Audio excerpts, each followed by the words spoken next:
गोपालगंज नाम तो सुना ही होगा। बिहार का एक ऐसा जिला जहां शादियों में चिकन के साथ लिट्टी ना मिलने पर गोलियां चल जाती हैं और मछली के मुंडे के लिए लाठियां चल जाती हैं। जी हां, ये बिहार का वही जिला है जहां मुर्गे की मौत का बदला लेने के लिए अंधाधुंध फायरिंग और बमबारी हो जाती है। ये वही गोपालगंज है जहाँ हर साल बाढ़ का पानी 100 से ज़्यादा गाँव में सेंचुरी मार जाता है। और जब गोपालगंज की बात आती है तो हम थामे मंदिर को कैसे भूल सकते हैं, जो गोपालगंज हेडक्वार्टर से सिर्फ 6 किलोमीटर दक्षिण में स्थित दुर्गा माता का एक मंदिर है, जहां हर साल लाखों टूरिस्ट माता रानी के दर्शन के लिए थामे पहुंचते हैं। थामे मंदिर गोपालगंज में सबसे ज़्यादा विजिट किया जाने वाला टूरिस्ट प्लेस है, जहां हर साल मार्च अप्रैल के महीने में एक बड़े मेले का भी आयोजन किया जाता है। तो आप जब भी थामे जाओ तो थामे का पोड़ुकिया खाना मत भूलना, क्योंकि जितना फेमस बिहार का लिट्टी चोखा है उससे कई गुना ज़्यादा फेमस थामे का पोड़ुकिया है। तो आप जब भी थामे जाएं पोड़ुकिया जरूर खाएं। इसके अलावा भी गोपालगंज में कई सारे टूरिस्ट प्लेस हैं। ये तो अभी ट्रेलर है, पिक्चर तो अभी बाकी है मेरे दोस्त। श्री पीताम्बरा पीठ मंदिर, जिसे बगलामुखी भी कहा जाता है, माँ पीताम्बरा पीठ मंदिर की नींव मार्च 2007 में रखी गई थी, जो 5 सालों में बनकर तैयार हुई। इस मंदिर की पॉपुलैरिटी का अंदाजा आप इस बात से लगा सकते हैं कि पहला माँ पीताम्बरा पीठ का मंदिर असम कामाख्या में स्थित है, दूसरा माँ पीताम्बरा पीठ का मंदिर दतिया मध्य प्रदेश में स्थित है, और तीसरा माँ पीताम्बरा पीठ का मंदिर, जिसे हम बगलामुखी के नाम से भी जानते हैं, गोपालगंज से 16 किलोमीटर दूर कुचायकोट के नया टोला में स्थित है। यहाँ भी लोग दूर दूर से दर्शन के लिए आते हैं। दिघवा दुबौली गोपालगंज से 40 किलोमीटर दक्षिण पूर्व में स्थित है, जहाँ पिरामिड के आकार के 2 टीले पाए गए थे। कहा जाता है कि ये टीले चेरोचाई की कृतियां हैं। यह चेरो से एक आदिवासी जाति है, लेकिन अब गंगा के दक्षिण के पहाड़ियों में निवास करती है। लोग पिरामिड को देखने के लिए इजिप्ट जाते हैं और हमारे गोपालगंज जिले में ही पिरामिड मौजूद है। यहाँ भी लोग दूर दूर से इन पिरामिड्स को देखने के लिए आते हैं। हुसेपुर गोपालगंज से लगभग 24 किलोमीटर उत्तर पश्चिम में स्थित है। ऐतिहासिक रूप से इस गांव का भी काफी महत्व है, क्योंकि यहाँ हथुआ के महाराजाओं द्वारा बनाया गया किला मौजूद है। किले के पूर्व में 14 छोटे टीले हैं, जो उस स्थान को दर्शाते हैं जहां उस परिवार के एक सदस्य वसंत शाही की पत्नी ने अपने 13 दासियों के साथ मृत पति का सर गोद में पकड़कर आत्मदाह कर लिया था। हथुआ के परिवार के सदस्य आज भी उस टीले की पूजा करते हैं। लकड़ी दरगाह गोपालगंज हेडक्वार्टर से 14 किलोमीटर दूर स्थित है। जैसा कि नाम से पता चल रहा है, इसका नाम एक मुस्लिम मकबरे से लिया गया है। मकबरा शाह अर्जन नाम के एक मुसलमान संत का है, जो पटना के रहने वाले थे। ऐसा कहा जाता है कि वह उस जगह के एकांत से आकर्षित थे और उन्होंने 40 दिनों का एक चिला या धार्मिक चिंतन किया था। उन्होंने एक धार्मिक प्रतिष्ठान भी स्थापित किया, जिसे सम्राट औरंगजेब ने संपन्न किया। संत की पुण्यतिथि हर साल रबी उस्तानी की 11 तारीख को मनाई जाती है, जो एक बड़े भीड़ का आकर्षण बनती है। हथुआ राज गोपालगंज से लगभग 20 किलोमीटर दूर स्थित है। पुराने जमाने में गोपालगंज जिला हथुआ राज के अंतर्गत आता था, जहां आज भी आपको हथुआ के राजा द्वारा बनवाया गया पुराना किला, पैलेस, शीश महल, सुरंगें, गोपाल मंदिर इत्यादि आज भी देखने के लिए मिलती हैं। हथुआ जाने के बाद आप यकीन मानिए, आपको राजा महाराजाओं की ठाट बाट की झलकियाँ आज भी देखने के लिए मिलेंगी। और आज भी हथुआ राज हथुआ के राजा की उत्तराधिकारी की देखरेख में है, जिनके पास आज भी अंग्रेजों के ज़माने की गाड़ियों का कलेक्शन है। हथुआ के गोपाल मंदिर के सामने एक तालाब है, और ऐसा कहा जाता है कि महारानी राजमहल से सुरंग के द्वारा तालाब तक पहुंचती थी, जहां से वह स्नान करके गोपाल मंदिर में पूजा करती थी।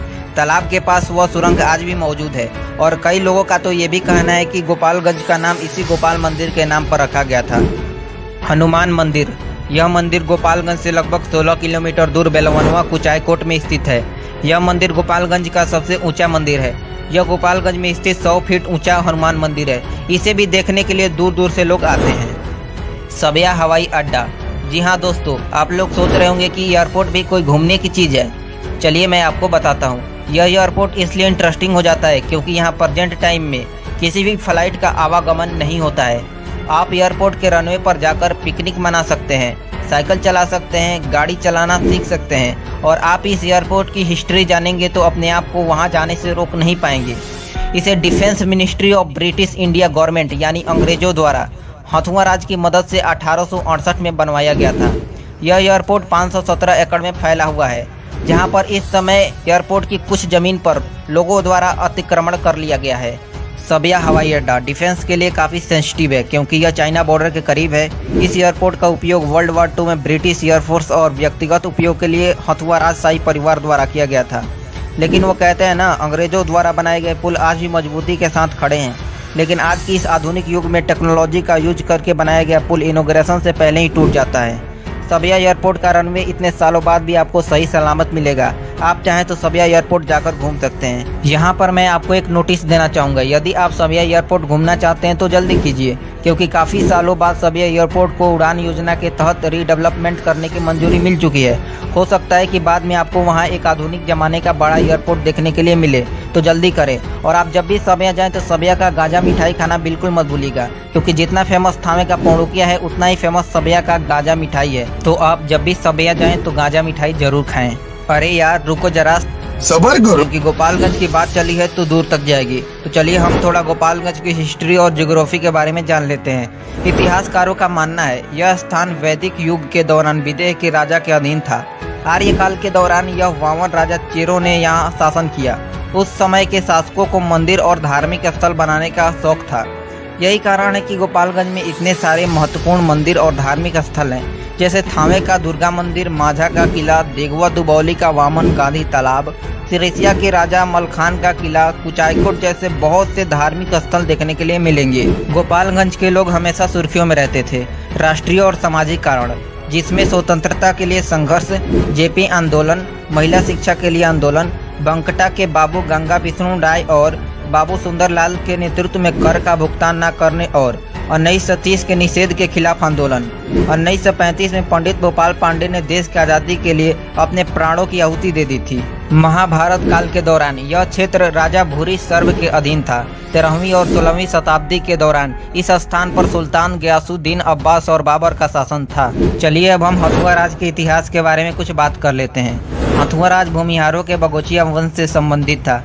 इस राज्य में 1365 गांव शामिल थे और 3,91,000 से अधिक लोग निवास करते थे। हथुआ राज्य में 4 सीटें थीं।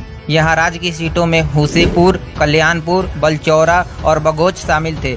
कल्याणपुर 16वीं शताब्दी में मुगल सम्राट अकबर के अधीन था। चलिए फिर से आते हैं हमने गोपालगंज जिले पर। 19वीं शताब्दी में बंगाल के विभाजन के बाद वर्तमान समय के उड़ीसा और बिहार बंगाल के अंतर्गत आ गए। गोपालगंज 1875 तक केवल एक छोटा सा गांव था। उसी वर्ष यानी 1875 में गोपालगंज को सारण जिले का एक अनुमंडल बना दिया गया। गोपालगंज 2 अक्टूबर 1973 को एक स्वतंत्र जिला बना। जिला मुख्यालय गोपालगंज शहर में ही स्थित है। गोपालगंज पहले सारण जिले का एक हिस्सा था, जिसमें छपरा, सिवान और गोपालगंज शामिल थे। 18वीं शताब्दी में यह हथुआ राज्य द्वारा शासित था और ब्रिटिश शासन के तहत यह 19वीं शताब्दी के प्रारंभ तक बंगाल प्रांत का एक हिस्सा था। गोपालगंज पूर्व में चंपारण और गंडक नदी से, दक्षिण में सिवान जिले से और उत्तर पश्चिम में उत्तर प्रदेश के देवरिया जिले से घिरा है। गोपालगंज जिले में 14 प्रखंड, 1534 गाँव और 5 कस्बे हैं। 2011 की जनगणना के अनुसार गोपालगंज जिले में 4,13,044 घर हैं, जिनकी जनसंख्या 25,62,012 है, जिनमें से 12,67,666 पुरुष हैं और 12,94,346 महिलाएं हैं। 0 से 6 आयु वर्ग के बच्चों की संख्या 4,49,530 है, जो कुल जनसंख्या का 17.55% है। गोपालगंज जिले का सेक्स रेशियो 1021, यानी गोपालगंज जिले में 1000 पुरुषों पर 1021 महिलाएं हैं। गोपालगंज जिले का लिटरेसी रेट यानी साक्षरता दर 53.98% है, जिनमें से 62.63% पुरुष लिटरेट हैं और 45.51% महिलाएं लिटरेट हैं, यानी पढ़ी लिखी हैं। गोपालगंज जिले का कुल क्षेत्रफल 2033 स्क्वायर किलोमीटर है और पॉपुलेशन डेंसिटी 1260 पर स्क्वायर किलोमीटर है। टोटल पॉपुलेशन में से 6.35% पॉपुलेशन शहरी क्षेत्रों में रहती है और 93.65% पॉपुलेशन ग्रामीण क्षेत्रों में रहती है। Fact about Gopalganj. पहला, गोपालगंज बिहार राज्य में पॉपुलेशन के मामले में 21वें और क्षेत्रफल के मामले में 26वें स्थान पर है। दूसरा, जनसंख्या की दृष्टि से प्रति स्क्वायर किलोमीटर गोपालगंज राज्य का 13वां घनी आबादी वाला जिला है, जहां पर स्क्वायर किलोमीटर 1260 व्यक्ति रहते हैं। तीसरा, गोपालगंज सेक्स रेशियो यानी पुरुषों पर महिलाओं की संख्या के मामले में प्रथम स्थान पर है। चौथा, गोपालगंज राज्य के चाइल्ड सेक्स रेशियो के मामले में 6ठे स्थान पर है। पांचवा, गोपालगंज में 1534 गांव में से 139 निर्जन गांव है। निर्जन यानी जहां कोई भी नहीं रह सकता। छठा, दिघवा गांव जो बैकुंठपुर प्रखंड के अंतर्गत आता है, सबसे अधिक आबादी वाला गांव है, जिसकी जनसंख्या 21,100 है। और रेनीमठ गांव जो बोरे प्रखंड के अंतर्गत आता है, सबसे कम आबादी वाला गांव है, जिसकी टोटल जनसंख्या केवल 1 है। सातवां, गोपालगंज जिले में कुचायकोट प्रखंड में सबसे ज्यादा यानी 222 गांव हैं और सिधवलिया प्रखंड में सबसे कम यानी 50 गांव हैं। आठवां, रामपुर तेंगराही का क्षेत्रफल, जो गोपालगंज प्रखंड के अंतर्गत आता है, सबसे बड़ा यानी 2428 हेक्टेयर है। और मान उर्फ बसंत छपरा का क्षेत्रफल, जो बैकुंठपुर प्रखंड के अंतर्गत आता है, सबसे छोटा यानी 2 हेक्टेयर है। 9वां, गोपालगंज में 6 विधानसभा और 1 लोकसभा सीट है। 10वां, गोपालगंज में बोली जाने वाली भाषाएं हिंदी और भोजपुरी है। 11वां, गोपालगंज में प्रमुख रूप से मनाए जाने वाले त्यौहार नवरात्रि, सरस्वती पूजा, रामनवमी, शिवरात्रि, होली, दीपावली, ईद, छठ पूजा इत्यादि त्यौहार शामिल है। गोपालगंज की पर कैपिटा इनकम यानी प्रति व्यक्ति आय 19,989 रुपये है। गोपालगंज का सोर्स ऑफ इनकम कृषि है, जहां मुख्य रूप से धान, गेहूं, मक्का, सरसों, गन्ना, दलहन आदि की खेती की जाती है। इंडस्ट्री की बात की जाए तो गोपालगंज में sugar industries, vegetable oil, irrigation आदि हैं, जो गोपालगंज, सासामुसा, सिधवलिया और हथुआ में स्थित हैं। दोस्तों, अब मैं जो आपको बताने वाला हूँ उसके लिए दिल को थाम के रखिएगा और जमीन को पकड़ के रखिएगा, क्योंकि ये सुनने के बाद हो सकता है आपके दिल की धड़कनें रुक सकती हैं और पैरों के नीचे से जमीन खिसक सकता है। 2006 में पंचायती राज मंत्रालय ने गोपालगंज को देश के 250 सबसे बैकवर्ड जिला की लिस्ट में गोपालगंज का भी नाम डाल दिया। इसका मतलब यह है कि बिहार के 38 जिलों में से गोपालगंज BRGF यानी backward regions grant fund programme के तहत पैसा प्राप्त कर रहा है। BRGF प्रोग्राम में उन जिलों को शामिल किया जाता है जो इकोनॉमिकली रूप से बैकवर्ड होते हैं, पिछड़े होते हैं, गरीब होते हैं। जिन जिलों के पास इनकम का कोई सोर्स नहीं होता, उन जिलों को इस प्रोग्राम में शामिल किया जाता है। इसका मतलब यह है कि गोपालगंज के पास कोई भी सोर्स ऑफ इनकम नहीं है। सेंट्रल गवर्नमेंट की तरफ से गोपालगंज को फंड आता है, तब गोपालगंज के लोगों का गुजारा चलता है। और आप जब इकोनॉमी को देखने के लिए गोपालगंज की ऑफिशियल साइट पर जाएंगे तो वहाँ आपको कुछ खास नहीं मिलेगा, क्योंकि साइट पर आपको कुछ ऐसा दिखेगा ही नहीं जिससे आपको लगे गोपालगंज का भविष्य उजाले में है। क्योंकि ऐसे देखा जाए तो पिछले कई सालों में कोई भी नई इंडस्ट्री गोपालगंज में लगी ही नहीं है जिससे ये कहा जा सके कि गोपालगंज में डेवलपमेंट हुई है। जो पुराने शुगर मिल्स थे, जो बाकी सारी छोटी मोटी फैक्ट्रीज थी, वो पुराने ज़माने से ही चली आ रही हैं और पुरानी ही अभी तक पड़ी हुई हैं, और उसमें से कई सारी बंद भी हैं। क्योंकि गोपालगंज की ऑफिशियल साइट पर कुछ सोर्स ऑफ इनकम के बारे में बताया गया है जो आपको भी सुनना चाहिए। पहला, जिसमें इन्होंने इंडस्ट्री के बारे में बताया है, जिसमें शुगर इंडस्ट्री, वेजिटेबल और इरिगेशन आदि शामिल है, जिसमें से कई सारी इंडस्ट्री बंद ही हैं। और ये तो सारी जो फैक्ट्रीज हैं ये पुराने ज़माने से ही चली आ रही हैं। तो आप लोग ये देख सकते हैं कि गोपालगंज में कोई भी नई फैक्ट्री नहीं बैठी है, जो पुराने ज़माने से चली आ रही है वही है, और नया डेवलपमेंट गोपालगंज में नहीं देखने के लिए मिला है। दूसरा, इन्होंने मार्केट के बारे में बताया है, जो 2 मेजर मार्केट है, गोपालगंज और मीरगंज मार्केट। इकोनॉमी का इन्होंने सोर्स ऑफ इनकम इसे बताया है, जो पुराने ज़माने से ये 2 मार्केट चली आ रही हैं, जैसा कि आप लोग भी जानते हैं। तीसरा सोर्स ऑफ इनकम इन्होंने बैंकिंग सेक्टर को बताया है, जिसमें वो सारे बैंक आ जाते हैं, central bank of India, SBI, सारे बैंक आ जाते हैं। तो आप लोग देख सकते हैं यही 3 जो मेजर पॉइंट है ये गोपालगंज की ऑफिशियल साइट पर दिए गए हैं। यही गोपालगंज के सोर्स ऑफ इनकम है, जिसमें आपको कुछ भी नया देखने के लिए नहीं मिलेगा। ये सारे पुराने ज़माने से ही चले आ रहे हैं और आप लोग इसमें कुछ नया नहीं देख पाओगे, और गोपालगंज में कुछ नया डेवलपमेंट हुआ ही नहीं है। वैसे तो देखा जाए तो गोपालगंज से 3 मुख्यमंत्री बिहार के रह चुके हैं, फिर भी गोपालगंज का ये हाल है। इसके अलावा साइट पर कोई भी डेटा मौजूद नहीं है। यहाँ तक ये भी मेंशन नहीं किया गया है कि गोपालगंज को सेंट्रल गवर्नमेंट द्वारा फंड दिया जाता है और ये बैकवर्ड जिला की श्रेणी में आता है। जब गोपालगंज की बात आती है तो हम राजनीति के टाइकून कहे जाने वाले लालू प्रसाद यादव को कैसे भूल सकते हैं। गोपालगंज से बिहार के 3 मुख्यमंत्री बने, लालू यादव, राबड़ी देवी, अब्दुल गफूर। फिर भी इन लोगों के होम टाउन गृह जिला का ये हाल क्यों हो गया, जिसे फंड लेकर गुजारा चलाना पड़ रहा है। और तो और हमारे लालू यादव जी सेंट्रल गवर्नमेंट में रेल मंत्री भी रह चुके हैं, फिर भी गोपालगंज के ज्यादातर लोग सीवान और गोरखपुर के रेलवे का इस्तेमाल करते हैं। जब इन मुख्यमंत्रियों के होम टाउन का ये हाल है तो बिहार के बाकी जिलों का क्या हाल होगा, हम सोच सकते हैं। अब तो लगता है इन जिलों की हालत सुधारने के लिए आम जनता को ही पटना विधानसभा के बाहर पकौड़े बेचने पड़ेंगे। चलिए अब हम गोपालगंज जिले के कुछ फेमस लोगों के बारे में जान लेते हैं। लालू यादव, राबड़ी देवी, तेजस्वी यादव, अब्दुल गफूर।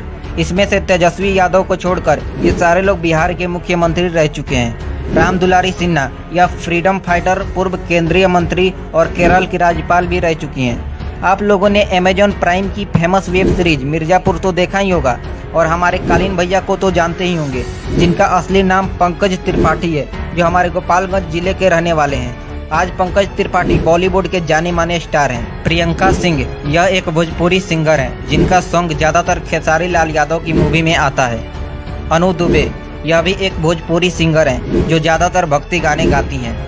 राधेश्याम रसिया यह भी एक भोजपुरी सिंगर हैं, राधे श्याम रसिया जो 90s के ज़माने में भोजपुरी के सुपरस्टार थे, जो कि एक भोजपुरी सिंगर हैं, जो कुछ गलत आदतों के कारण अपने पॉपुलैरिटी को कायम नहीं रख पाए, लेकिन आज भी उनके फैंस उनको उतना ही पसंद करते हैं। आपने भोजपुरी का वो फेमस सॉन्ग लॉलीपॉप लागेलू सुना ही होगा, जिसे भोजपुरी के सुपरस्टार पवन सिंह ने गाया था। उस गाने के लेखक, जिनका नाम जाहिद अख्तर है, गोपालगंज के ही रहने वाले हैं। वो कहावत कहते हैं ना, एक बिहारी सब पे भारी।